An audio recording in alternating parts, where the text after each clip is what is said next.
नारायण नारायण नारायण। मनुष्य मात्र को क्या करना चाहिए? सूत जी शौनक जी को श्रीमद् भागवत की कथा सुनाते हुए कहते हैं, समीक मुनि के पुत्र द्वारा शापित राजा परीक्षित आत्म उद्धार का उपदेश पाने की इच्छा से गंगा तट पर आमरण अनशन का निश्चय करके बैठे हुए थे। कई ऋषि मुनियों के आगमन के पश्चात महामुनि श्री सुखदेव जी वहां पधारे। राजा परीक्षित ने सुखदेव जी को सिर झुकाकर प्रणाम किया और उनकी पूजा की। तत्पश्चात हाथ जोड़कर नमस्कार करते हुए उनसे प्रश्न पूछना आरंभ किया। परीक्षित बोले, ब्रह्म स्वरूप भगवान मनुष्य मात्र को क्या करना चाहिए? वे किसका श्रवण, किसका जप, किसका स्मरण और किसका भजन करे तथा किसका त्याग करे? भागवत स्वरूप मुनिवर, आपका दर्शन अत्यंत दुर्लभ है, क्योंकि एक गाय दूहने में जितनी देर लगती है उतनी देर भी तो आप गृहस्थों के घर पर नहीं ठहरते। जब राजा ने अत्यंत मधुर वाणी में इस प्रकार संभाषण एवं प्रश्न किए, तब समस्त धर्मों के मर्मज्ञ श्री व्यास नंदन भगवान श्री सुखदेव जी उनका उत्तर देने लगे। श्री सुखदेव जी ने कहा, परीक्षित, लोकहित के लिए किया हुआ तुम्हारा यह प्रश्न बहुत ही उत्तम है। मनुष्यों के लिए जितनी भी बातें सुनने, स्मरण करने या कीर्तन करने की है, उन सब में यह श्रेष्ठ है। आत्मज्ञानी महापुरुष ऐसे प्रश्न का बड़ा आदर करते हैं। राजेंद्र, जो गृहस्थ घर के काम धंधों में उलझे हुए हैं, अपने स्वरूप को नहीं जानते, उनके पास कहने, सुनने एवं सोचने करने के लिए हजारों बातें रहती हैं। उनकी सारी उम्र यूं ही बीत जाती है। उनकी रात नींद या स्त्री प्रसंग से कटती है और दिन धन की हाय हाय या कुटुंबियों के भरण पोषण में समाप्त हो जाता है। संसार में जिन्हें अपना अत्यंत घनिष्ठ संबंध कहा जाता है, वे शरीर, पुत्र, स्त्री आदि कुछ नहीं है, असत्य है। परंतु जीव उनके मोह में ऐसा पागल हो जाता है कि रात दिन उनको मृत्यु का ग्रास बनते देखकर भी चेतता नहीं। इसलिए परीक्षित, जो अभय पद को प्राप्त करना चाहता है, उसे तो सर्वात्मा सर्वशक्तिमान भगवान श्री कृष्ण की ही लीलाओं का श्रवण, कीर्तन और स्मरण करना चाहिए। मनुष्य जन्म का यही लाभ है कि चाहे जैसे हो, ज्ञान से, भक्ति से या अपने धर्म में निष्ठा से जीवन को ऐसा बना लिया जाए कि मृत्यु के समय भगवान की स्मृति अवश्य बनी रहे। परीक्षित, जो निर्गुण स्वरूप में स्थिर हैं एवं विधि निषेध की मर्यादा को लांघ चुके हैं, वे बड़े बड़े ऋषि मुनि भी प्रायः भगवान के अत्यंत कल्याणमय गुणों के वर्णन में रमे रहते हैं।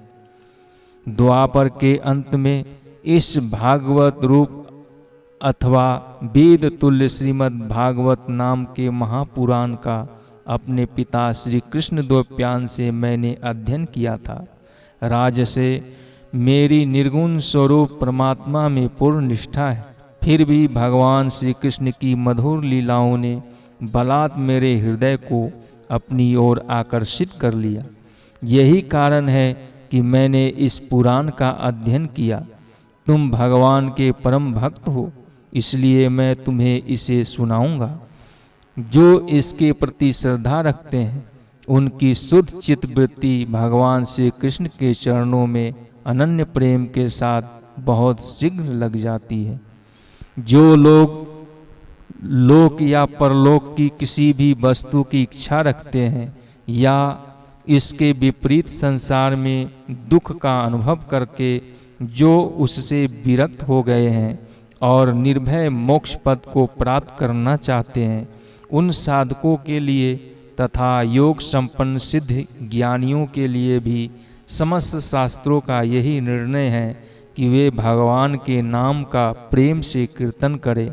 अपने कल्याण साधन की ओर से सावधान रहने वाले पुरुष की वर्षों लंबी आयु भी अनजाने में ही व्यर्थ बीत जाती है। उससे क्या लाभ? सावधानी से ज्ञानपूर्वक बिताई हुई घड़ी दो घड़ी भी श्रेष्ठ है, क्योंकि उसके द्वारा अपने कल्याण की चेष्टा तो की जा सकती है। राजसी खट्वांग अपनी आयु की समाप्ति का समय निकट जानकर दो घड़ी में ही सब कुछ त्याग के भगवान के अभय पद को प्राप्त हो गए। परीक्षित, अभी तो तुम्हारे जीवन की अवधि के 7 दिन शेष है। इस बीच में ही तुम अपने परम कल्याण के लिए जो करना चाहिए सब कर लो। मृत्यु का समय निकट आने पर मनुष्य घबराए नहीं। उसे चाहिए कि वह वैराग्य के शस्त्र से शरीर और उससे संबंध रखने वालों के प्रति ममता को काट डाले। धैर्य के साथ घर से निकलकर तीर्थ के जल में स्नान करे और पवित्र तथा एकांत स्थान में विधि पूर्वक आसन लगाकर बैठ जाए। तत्पश्चात परम पवित्र अ ओ मा इन 3 मात्राओं से युक्त प्रणव का मन ही मन जप करे, अर्थात ओमकार का जप करे। प्राण वायु को वश में करके मन का दमन करके और एक क्षण के लिए भी प्रणव को न भूले। बुद्धि की सहायता से मन के द्वारा इंद्रियों को उनके विषयों से हटा लें और कर्म की वासनाओं से चंचल हुए मन को विवेक विचार के द्वारा रोककर भगवान के मंगलमय रूप में लगाए। स्थिर चित्त से भगवान के श्री विग्रह में से किसी एक अंग का ध्यान करें। इस प्रकार एक एक अंग का ध्यान करते करते विषय वासना से रहित मन को पूर्ण रूप से भगवान में ऐसे तल्लीन कर दे कि फिर और किसी विषय का चिंतन ही न हो। इस स्थिति को प्राप्त हो जाना ही भगवान विष्णु के परम पद की प्राप्ति है, जिसे पाकर मन भागवत प्रेम रूप आनंद से भर जाता है। यदि भगवान का ध्यान करते समय मन रजोगुण से विक्षिप्त या तमोगुण से मूढ़ हो जाए तो घबराए नहीं। धैर्य के साथ योग धारणा के द्वारा उसे बस में करें, क्योंकि धारणा उक्त दोनों गुणों के दोषों को मिटा देती है। धारणा स्थिर हो जाने पर ध्यान में जब योगी अपने परम मंगल में आश्रय भगवान को देखता है, तब उसे तुरंत ही भक्ति योग की प्राप्ति हो जाती है। परीक्षित ने पूछा, ब्राह्मण, धारणा जो शीघ्र ही मनुष्य के मन का मैल मिटा देती है, वह किस साधन से, किस वस्तु में, किस प्रकार की जाती है और उसका क्या स्वरूप माना गया है? श्री सुखदेव जी ने कहा, परीक्षित, आसन, श्वास, आसक्ति और इंद्रियों पर विजय प्राप्त करके फिर बुद्धि के द्वारा मन को भगवान के सुथल रूप में लगाना चाहिए। यह कार्य रूप संपूर्ण विश्व जो कुछ कभी था, है या होगा, सब का सब जिसमें दिखाई पड़ता है, वही भगवान का सुथल से सुथल और विराट शरीर है। जल, अग्नि, वायु, आकाश, अहंकार, महतत्व और प्रकृति, इन 7 आवरणों से घिरे हुए इस ब्रह्मांड शरीर में जो विराट पुरुष भगवान हैं, वही धारणा के आश्रय हैं। उन्हीं की धारणा की जाती है। तत्वज्ञ पुरुष उनका इस प्रकार वर्णन करते हैं। विराट पुरुष के तलवे पाताल हैं, उनकी एड़ियाँ और पंजे रसातल हैं। दोनों गुल्फ एड़ियों के ऊपर की गांठें महातल है। उनके पैरों की पिंडलियाँ तलातल है। विश्व मूर्ति भगवान के दोनों घुटने सुतल है। जांघें वितल और अतल है। पेरू भूतल है। और परीक्षित, उनके नाभि रूप सरोवर को ही आकाश कहते हैं। आदि पुरुष परमात्मा की छाती को स्वर्गलोक, गले को महलोक, मुख को जनलोक और ललाट को तपोलोक कहते हैं।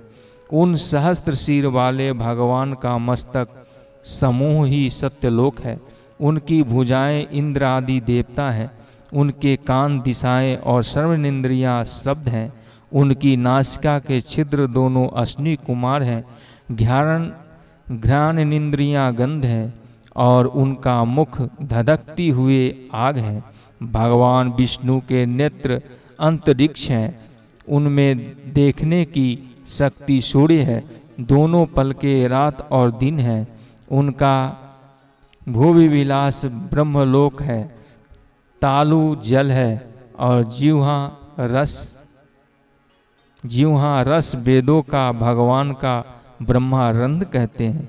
और यम को डाढ़े सब प्रकार के सने दांत और उनकी जगन मोहनी माया को ही उनकी मुस्कान कहते हैं। यह अत्यंत सृष्टि उसी माया का कटाक्ष विक्षेप है। लज्जा ऊपर का ओठ है और लोभ नीचे का ओठ है।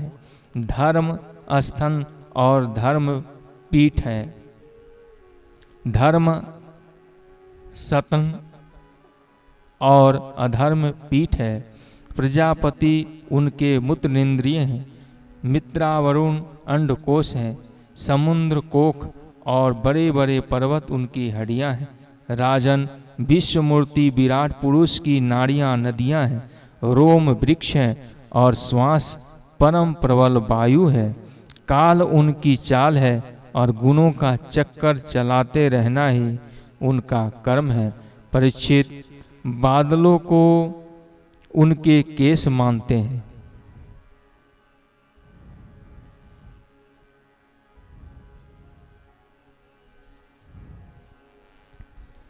संध्या उन अनंत का वस्त्र है। महात्माओं ने अव्यक्त मूल प्रकृति को ही उनका हृदय बतलाया है और सब विकारों का खजाना उनका मन चंद्रमा कहा गया है। महतत्व को सर्वात्मा भगवान का चित्त कहते हैं और रुद्र उनके अहंकार कहे गए। घोड़े, खच्चर, ऊंट और हाथी उनके नख हैं। वन में रहने वाले सारे मृग और पशुओं उनके कटी प्रदेश में स्थिर है।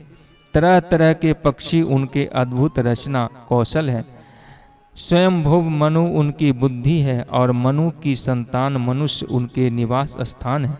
गंधर्व, विद्याधर, चारण और अप्सराएं उनके षड्ज आदि स्वरों की स्मृति है। दैत्य उनके वीर्य हैं। ब्राह्मण मुख, क्षत्रिय भुजाएं, वैश्य जंघाएं और शूद्र उनकी विराट पुरुष के चरण हैं। विविध देवताओं के नाम से जो बड़े बड़े द्रव्य में यज्ञ किए जाते हैं वे इनके कर्म हैं। परीक्षित, विराट भगवान के सुथल शरीर का यही स्वरूप है। मैंने तुम्हें सुना दिया। इसमें मुमुक्षु पुरुष बुद्धि के द्वारा मन को स्थिर करते हैं, क्योंकि इससे भिन्न और को वस्तु नहीं है। इससे भिन्न और कोई वस्तु नहीं है। जैसे स्वप्न देखने वाला स्वप्न अवस्था में अपने आप को विविध पदार्थों के रूप में देखते हुए भी वास्तव में एक ही है, वैसे ही सबकी बुद्धि वृत्तियों के द्वारा सब कुछ अनुभव करने वाला सर्व अंतर्यामी परमात्मा भी एक ही है। उन सत्य स्वरूप आनंद निधि भगवान का ही भजन करना चाहिए। अन्य किसी का भी वस्तु में आसक्ति नहीं करना चाहिए, क्योंकि यह आसक्ति जीव के अधः पतन का हेतु है। कर्मशः नारायण नारायण नारायण।